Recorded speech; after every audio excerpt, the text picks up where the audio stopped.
UP में काबा से चर्चा में आई नेहा सिंह राठौर इस समय मुश्किलों से घिरती हुई नजर आ रही हैं। दरअसल नेहा सिंह राठौर के पीछे पुलिस पड़ गई है। नेहा सिंह राठौर की गिरफ्तारी की बातें की जा रही हैं और नेहा सिंह राठौर उससे बचने की कोशिश कर रही हैं। नमस्कार, मैं हूं शिव पांडे और हमारे साथ में है वरिष्ठ पत्रकार शीतला तिवारी जी और हम बात करने वाले हैं नेहा सिंह राठौर और उनके ऊपर दर्ज मुकदमे की और साथ ही साथ उनके खिलाफ चल रही गिरफ्तारी की। नेहा सिंह राठौर के खिलाफ इस समय कई सारे केसेस चल रहे हैं। ये कहा जाए कि उनके ऊपर लगभग 3 केसेस हैं जो उस समय दर्ज हुए थे जब पाकिस्तान का हमला भारत पे हुआ था। ये कहा जाए आतंकी हमला हुआ था और उसके बाद नेहा सिंह राठौर ने भारत के खिलाफ ही कुछ ऐसे आपत्तिजनक बयान दे दिए थे जिसके बाद लोगों का गुस्सा भड़का और लोगों ने उनके खिलाफ एफआईआर दर्ज करवा दी। एफआईआर दर्ज होने के बाद नेहा सिंह राठौर के खिलाफ कहीं ना कहीं जो कानूनी शिकंजा है वो कसता हुआ नजर आया। नेहा सिंह राठौर ने अग्रिम जमानत के लिए हाई कोर्ट और सुप्रीम कोर्ट का सहारा भी लिया, लेकिन सारी कोशिशें नाकाम रही और इस समय एक बार फिर से नेहा सिंह राठौर के खिलाफ ये जो कानूनी दांवपेच है ये कसता हुआ नजर आ रहा है। ये जो कानूनी शिकंजा है ये उनके खिलाफ काफी ज्यादा तेज होता हुआ दिख रहा है। नेहा सिंह राठौर बचेंगी या जेल जाएंगी, ये देखने वाली बात होगी।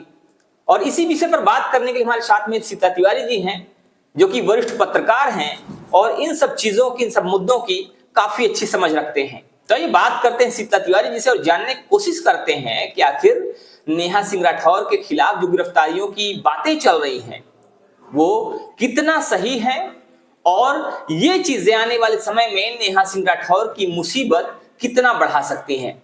तिवारी जी, इस समय नेहा सिंह राठौर एक बार फिर चर्चा में आ गई हैं और चर्चा की वजह है पहलगाम हमले के बाद जो उन्होंने बयान दिए थे, उस बयान को देशद्रोही कहा जा रहा था और देशद्रोह के इस बयान के खिलाफ ही उनके ऊपर एफआईआर दर्ज हुई थी।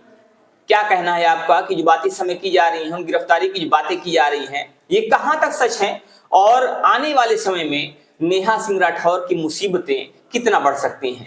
सबसे पहले हमारे सभी भाइयों को प्रणाम, बहुत बहुत नमस्कार। पांडे जी ने जो आप लोगों के सामने जो है जिक्र किया है नेहा सिंह राठौर के बारे में, तो नेहा सिंह राठौर ने जो है आपको याद होगा कि जब से वो यूपी में काबा, एमपी में काबा, बिहार में काबा, लेकिन वही नेहा सिंह राठौर काबा जहाँ की बीजेपी की सरकार है, यही बात पांडे जी है। जहाँ आप दर्शक हमारे जो है कभी आप लोग सर्च करिएगा और आप लोग कमेंट करिएगा कि अगर हम गलत, मान लीजिए पांडे जी अगर हम गलत होंगे तो दर्शक हमारे बताएंगे कि क्या बीजेपी शासित राज्यों में ही काबा काबा है कि या कि जहां कांग्रेस की सरकार है या अन्य दलों की सरकार है वहां भी काबा का कोई गाना जो है नेहा सिंह राठौर गाएंगे। पांडे जी, नेहा सिंह राठौर बराबर जो है ये सरकार को जो है निशाने पर लेती रही है अपने गीत के माध्यम से, लोकगीत के माध्यम से और डफला बजा करके अपना जिस हिसाब से सरकार को निशाने पर लेती रही हैं। ये कहा जाए कि बीजेपी और उसकी समर्थित सरकारें जो हैं उनको निशाने पर लेती रही हैं, क्योंकि नेहा सिंह राठौर का आज तक एक भी गाना ऐसा नहीं आया जब नेहा सिंह राठौर ने भारतीय जनता पार्टी और उसके समर्थित किसी भी पार्टी के सिवाय किसी भी अन्य पार्टी को निशाना बनाया हो। और आपको एक बात और बताएं, नेहा सिंह राठौर को कई बार देखा गया है कांग्रेस के मंचों पर उनके समर्थन में गीत गाते हुए और उन्होंने जब भी मौका मिला तो सरकार की, या ये कहा जाए कि जो भारत की सरकार है और भारतीय जनता पार्टी की सरकार है, उसकी आलोचना करने में कोई कोर कसर नहीं छोड़ी और उस आलोचना के चक्कर में उन्होंने अपना ये जो सियासी एक उनका दांवपेच था उसको इतना ज्यादा बढ़ा दिया। लोकगीत के नाम पर उन्होंने ऐसे गीत गा दिए जिसका इस्तेमाल पाकिस्तान ने अपने बचाव में भी किया और कहीं ना कहीं भारत को घेरने में भी किया और इस वजह से नेहा सिंह राठौर मुश्किलों में घिरती नजर आई। जी तिवारी जी, प्रकाश डालिए। आप बता रहे हैं पांडे जी, 22 अप्रैल की जो है घटना है, जिस घटना में पहलगाम वाली घटना जो है बहुत निंदनीय घटना है जिसमें हमारे 26 भारतीयों की जो है मौत हो गई थी।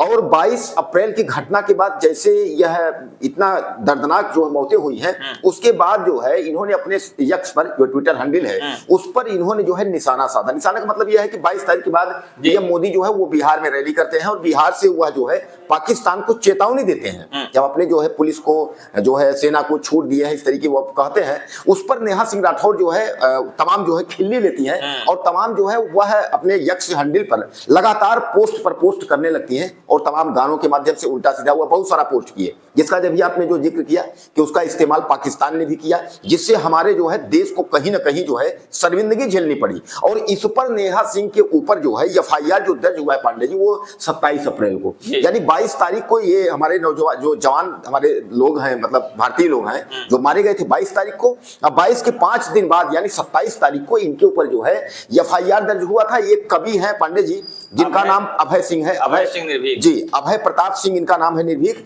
और ये हजरतगंज थाने में इन्होंने एफआईआर करवाया था पांडे जी। साथ ही साथ एक व्यक्ति ने और किया था, वह जो है आपके गाजियाबाद में एफआईआर किया था। उसके बाद सौरभ और हिमांशु अर्जुन गुप्ता यानी 2-3 लोग और एफआईआर किए हैं, रानीगंज और ये वहां के हैं। तो इन लोगों की भी जो एफआईआर कॉपी है वो हजरतगंज जो लखनऊ वाला जो स्थित थाना है उसमें जो है सबमिट कर लिया गया है। अब कुल मिलाकर के ये था कि नेहा सिंह राठौर को ये कहा गया था कि वह जो है हाजिर हो। नेहा सिंह राठौर जो है वह गिरफ्तारी से बचने के लिए वह हाई कोर्ट जाती हैं। हाई कोर्ट में अग्रिम जमानत के लिए वह अप्लाई करती हैं पांडे जी, लेकिन उनको हाई कोर्ट से जो है वो समझती है कि क्या हाई कोर्ट में कोई मतलब नहीं है, हम सीधे जो है सुप्रीम कोर्ट, जैसे कि आपने देखा है कि कपिल सिब्बल वगैरह के साथ उनका फोटो जो है दिखा है, वह भागकर सुप्रीम कोर्ट जाती हैं। लेकिन सुप्रीम कोर्ट ने हाथ खड़े कर दिए। सुप्रीम कोर्ट ने कहा कि वापस आप हाई कोर्ट जाइए। वापस वह हाई कोर्ट आती हैं। तो पांडे जी जो हाई कोर्ट जो बात कही थी नेहा सिंह राठौर को, हाई कोर्ट ने यह कहा था कि विवेचक के सामने आप जो है प्रस्तुत होइए, वहां मतलब आप जाइए और अपना सहयोग कीजिए, सहयोग करने की बात भी की गई, सहयोग करिए, मतलब उसके सामने बताइए कि क्या मतलब जो भी अपना है। लेकिन इन्होंने बीमारी का हवाला देते हुए 2 बार इनको नोटिस दी गई। इनका जो घर है मैं आपको बता दूं जो है ये इनका घर जो अंबेडकर नगर स्थित इनका जो घर है उस घर पर इनको 2 नोटिस दी गई। इन्होंने बीमारी का हवाला देकर के वहां नहीं पहुंची। हाई कोर्ट ने अग्रिम जमानत देने से जो है मना कर दिया। जब हाई कोर्ट ने अग्रिम जमानत देने से मना कर दिया यानी निरस्त कर दी जमानत याचिका, तो उसके बाद जो है जो विक्रम सिंह है हजरतगंज के जो कोतवाली के, उन्होंने जो है 2 स्पेशल टीमें जो है गठित की हैं। दोनों स्पेशल टीमें जो है अब इनको खोज रही हैं, यानी चप्पे चप्पे पे जो है छापेमारी हो रही है। अब नेहा सिंह राठौर जो है वो गायब हो गई, वो चंपत हो गए। तो पांडे जी अब यूपी में क्या बात दर्शकों को, हमारे दर्शकों को लेकिन अभी तक तो वो गाना गाने में बड़ा मजा आ रहा था जी, और पाकिस्तान के फेवर में आप देखिए कि कितना कितना आगे भी चलना पीछे भी चलना। और नेहा सिंह राठौर ने किस तरह से गाने गाए थे और किस तरह से उन्होंने अपने लोकगीत लोगों को सुनाए थे, और वो लोकगीत सबसे ज्यादा लोकप्रिय पाकिस्तान सरकार को पसंद भी आया और वहां लोकप्रिय भी हुए, क्योंकि उस लोकगीत में कहीं ना कहीं पाकिस्तान को बचाने की भी कोशिश की गई थी। और कहीं ना कहीं देखा जाए तो नेहा सिंह राठौर विषय में लोगों की एक मानसिकता बन चुकी थी और अभी भी शायद है कि नेहा सिंह राठौर पूरी तरह से एक पार्टी विशेष के प्रभाव में गाने गाती हैं जी, और उनकी पूरी बातें, उनकी पूरी विचारधाराएं शायद वहीं से प्रेरित होती हैं। ये बात लोग अक्सर कहते थे और लोग सोशल मीडिया पर भी पोस्ट करते थे। तो अब देखने वाली बात होगी कि क्या नेहा सिंह राठौर यूपी में काबा और बिहार में काबा भी गाएंगी या अभी अपने आप बचाने की कोशिश करेंगी? क्या कहते हैं आपकी आने वाले समय क्या देखा जा सकता है? पांडे जी कुल मिलाकर के जो है नेहा सिंह राठौर, ये हमारे दर्शक भी जान रहे थे, उन्होंने टिकट के चक्कर में अपना सब कुछ खत्म कर दिया। उनको ये लगा था कि देखिए हम शुरू से यूपी में काबा ये सब करते करते जो है बीजेपी की तरफ से तो हमारी छुट्टी हो गई है, बीजेपी की तरफ से कुछ होना नहीं है। अब वह व्यक्ति विशेष का पक्ष लेकर के, एक तरीके से व्यक्ति विशेष आप समझ लीजिए, चाहे पार्टी विशेष ऐसे समझ लीजिए आप, जो है अब एक कांग्रेस पार्टी उनका सहारा थी कि कांग्रेस जो है कहीं से टिकट हमको मिल जाएगा तो हो सकता है हम भी कहीं विधायक बन जाए। लेकिन पांडे जी एक समस्या यह है, जब हमारा घर चू रहा है, पहले आदमी अपना घर की व्यवस्था करेगा। कांग्रेस खुद ही जब चारों खाने चिट्ठ है तो कहां से आपकी व्यवस्था करेगी, कहां से आपको टिकट देगी? ऑलरेडी जहां उनके आदमी हैं, जहां से लड़ा रहे हैं, ऑलरेडी वो चुनाव हार रहे हैं, कोई मतलब नहीं। यही धोखा मनीष कश्यप जी खा गए, बीजेपी छोड़कर की जन स्वराज पकड़ लीजिए बिहार में, वो भी।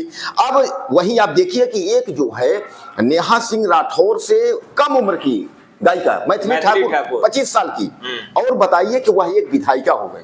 मैथिली ठाकुर जो है वह एक विधायिका हो गई। अब जलन की वजह से तमाम उसका फोटो इधर उधर लोग जो है वायरल कर रहे हैं, उस बात का कुछ अलग है। लेकिन इन्होंने इतना मेहनत किया, अपने आप को इतना हाईलाइट किया, लेकिन टिकट के लिए, लेकिन इनको टिकट का कोई वो नहीं मिला, टिकट तो नहीं मिला, लेकिन अब जो है आई रे दैया कोई न बचाएगा। पंडित जी टिकट तो नहीं मिला, लेकिन आई रे दैया कोई न बचे। इनका एक गाना है दोस्तों, आपको याद होगा कि आई हो दादा चौकी दरवा कायरवा, ये गाना इनका काफी पॉपुलर हुआ था, खूब जो है डफला बजा के उन्होंने जो है खूब मजे लिए थे। अब उसी गाने पे लोग, ऐसा नहीं है कि मैं गा रहा हूं, तमाम जब आप सर्च करेंगे तो नेहा सिंह को लोग ऊपर स्क्रीन पे रखते हैं, उनका गाना एक लाइन बजाते हैं, फिर नीचे गाते हैं, तो नीचे गाने इनके चल रहे हैं कि आई हो दैया कोई न बचाएगा। कारण ये है पांडे जी, अब उत्तर प्रदेश वही यूपी पुलिस जिसको आप कह रही हैं यूपी में काबा, यूपी में काबा, यूपी पुलिस आपको ढूंढ रही है। 2 टीमें हैं, विक्रम सिंह की अगर हम बात करें कोतवाली हजरतगंज की, उन्होंने कहा 2 स्पेशल टीमें गठित हो गई हैं जब से इनकी जमानत याचिका निरस्त कर दी गई। हाई कोर्ट ने जो है जमानत, अग्रिम जमानत देने से निरस्त कर दिया है, जिसको आप स्टे बोलते हैं, आप लोग कहते हैं ना अरेस्ट स्टे इंग्लिश में कहते हैं, उसने जो है मना कर दिया। तब से जो है 2 टीमें गठित है। अच्छा, वह भी टीमें पांडे जी इनको गठित नहीं होती, इनको 2 बार नोटिस दिया गया कि आप जो है हाजिर होइए। इन्होंने दोनों नोटिस का जो है बहाना किया कि हम बीमार हैं, बीमार की वजह से जो है ये बीमार है। एक बात, सबसे बड़ी बात ये है कि बीमार हैं, लेकिन ढोलक बज रहा है और ताल छिड़ा हुआ है। बिहार, अभी आपने देखा ना कि बिहार का चुनाव चल रहा था, बिहार में भी वो गाना गा करके बिहार में भी अपना मस्ती कर रहे हैं। प्रधानमंत्री मोदी के खिलाफ बोलने के लिए बीमारी ठीक हो जाती है, भारतीय जनता पार्टी के खिलाफ बोलने में बीमारी ठीक हो जाती है, जहां पर अपना फायदा दिखता है वहां बीमारी नहीं होती है।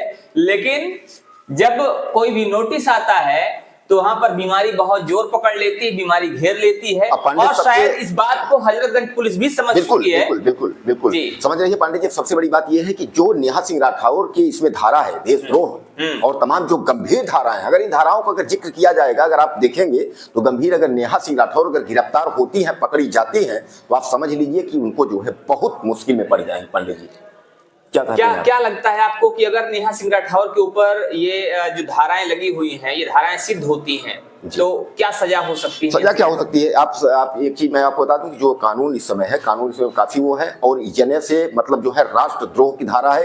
एनएसए के चक्कर में जो है मनीष कश्यप जो है फंस गए थे, बाद में हालांकि एनएसए उनके पास से हटाया गया था, और चाहे अब आप जो भी आप समझे उनको, लेकिन एनएसए अगर सिद्ध होता है या इस तरीके से होती है तो इनको जो है आजीवन कारावास तो कम है, इनको फांसी तक हो सकती है, क्योंकि ये राष्ट्रद्रोह की धारा है। राष्ट्र के साथ मजाक करना, राष्ट्र के साथ गद्दारी करना, इस तरीके की जो मतलब आप जो कुछ भी उसमें लिखा गया है, अगर ऐसा सिद्ध होता है पांडे जी, तो आप समझ लीजिए कि नेहा सिंह राठौर को जो है बहुत मुश्किल हो जाएगा। तो अब देखने वाली बात होगी कि नेहा सिंह राठौर का अगला पड़ाव क्या होता है। क्या वो फिर से आय दैया गाती हैं या जेल की सलाखों के पीछे कोई नया गीत गाती हैं, ये भी देखने वाली बात होगी। फिलहाल बने रहिए हमारे साथ खबरों को अपडेट के लिए। जय हिंद।